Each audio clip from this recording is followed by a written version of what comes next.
आपदा की गतिशीलता पर विकासार्थ विद्यार्थी हिमाचल प्रदेश द्वारा शिमला में राष्ट्रीय संगोष्ठी का आयोजन किया जा रहा है। संगोष्ठी में पिछले दिनों हिमाचल में आई आपदा को लेकर चर्चा की जा रही है, जिसमें विशेषज्ञ भविष्य में इस तरह की त्रासदी से बचने को लेकर अपने सुझाव दे रहे हैं। संगोष्ठी में हमीरपुर के डायरेक्टर हरिलाल मुरारीधर, रघुवंशी एबीवीपी के राष्ट्रीय संगठन मंत्री आशीष चौहान और मंत्री विश्वविद्यालय के पूर्व वीसी डीडी शर्मा ने अपने विचार साझा किए। एनस्टार न्यूज के लिए शिमला से चमन शर्मा की रिपोर्ट।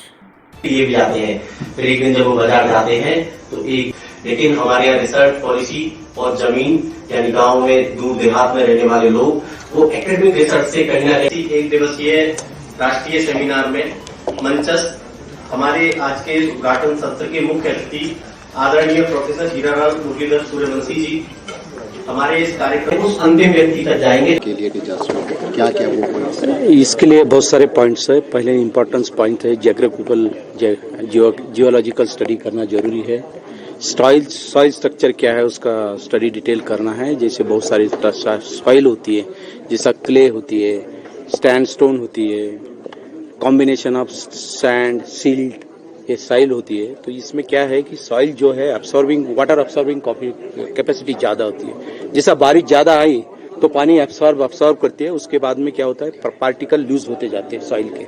जैसे पार्टिकल लूज होते हैं तो सॉइल क्या होती है स्लिप होती है और लैंडस्लाइडिंग चालू होती है। ये मेजर रीजन है उसके लैंडस्लाइड फ्रॉम हिल से डाउन तक। तो इसके लिए कुछ केयर लेना बहुत जरूरी है। जैसे सैंड सॉइल है, जैसे हिमाचल में सैंड सॉइल ज्यादा है as compare to the Uttarakhand में जो चिकन मट्टी बोलती है वो ज्यादा है। तो वहाँ चिकन मट्टी जो है स्लिप होती है। तो यहाँ पे सैंड सॉइल है, वाटर कैपेसिटी एब्सॉर्बिंग ज्यादा है। तो उसके लिए वाटर कम से कम एब्सॉर्ब हो रेनी सीजन में, उसके लिए कुछ प्रबंध करना चाहिए। उसके लिए कुछ लेयर डालना है। एक तो ये है कि रिटेनिंग वॉल है, लेकिन रिटेनिंग वॉल का कैसा है कि बहुत कॉस्टली पड़ता है। हर गरीब आदमी नहीं कर सकता रिटेनिंग वॉल, क्योंकि करोड़ साहब रुपए खर्चा आता है। तो इतने गरीब आदमी नहीं कर सकता है। तो उसके लिए क्या है, उसके ऊपर सीमेंट, रेती और कुछ वाटर प्रूफिंग मटेरियल का छिड़काव कर सकता है, घर के मकान के नीचे की स्लाइड न हो।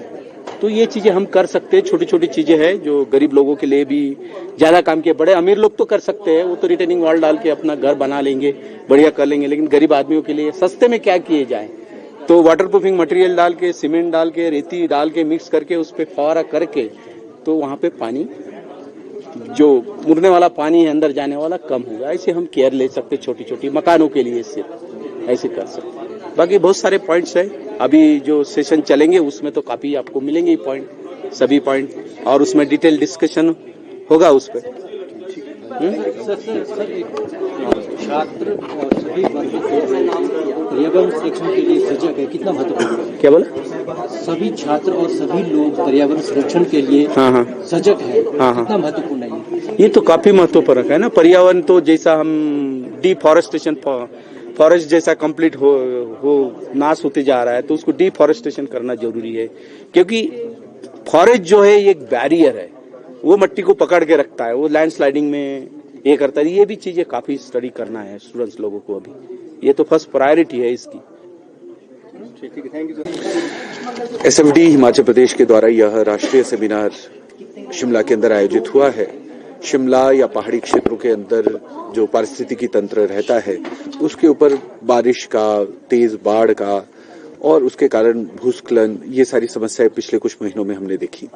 हिमाचल के लिए तो यह बहुत बड़ी एक संवेदनशील विषय है, क्योंकि पूरा का पूरा जो पर्यावरणीय विषय है हिमाचल की इकोनॉमी से जुड़ा है। चाहे फिर टूरिज्म हो, चाहे हाइडल पावर प्रोजेक्ट्स हो, चाहे अर्बनाइजेशन हो।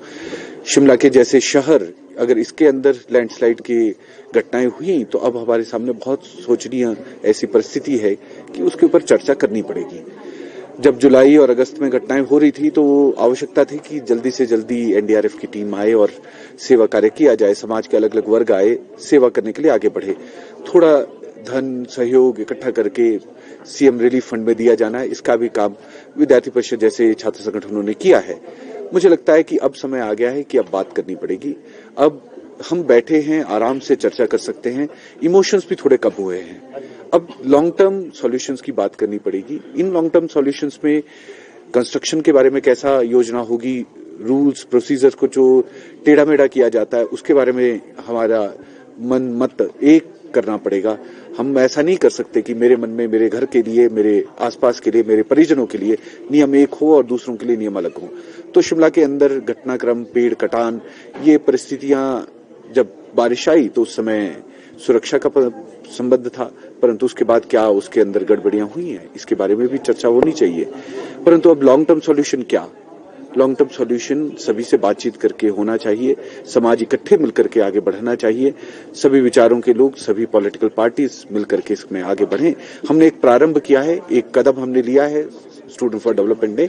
मेरा निवेदन है एसएफडी की तरफ से, सुनील उपाध्याय ट्रस्ट की तरफ से, एक बृहत दृष्टि से देखा जाए तो अखिल भारतीय विद्यार्थी परिषद की तरफ से भी मैं अपील करता हूं कि इसके ऊपर एक व्यापक चर्चा करें और समाधान हिमाचल के लिए लाएं, देश के लिए लाएं और ह्यूमैनिटी के लिए लाएं।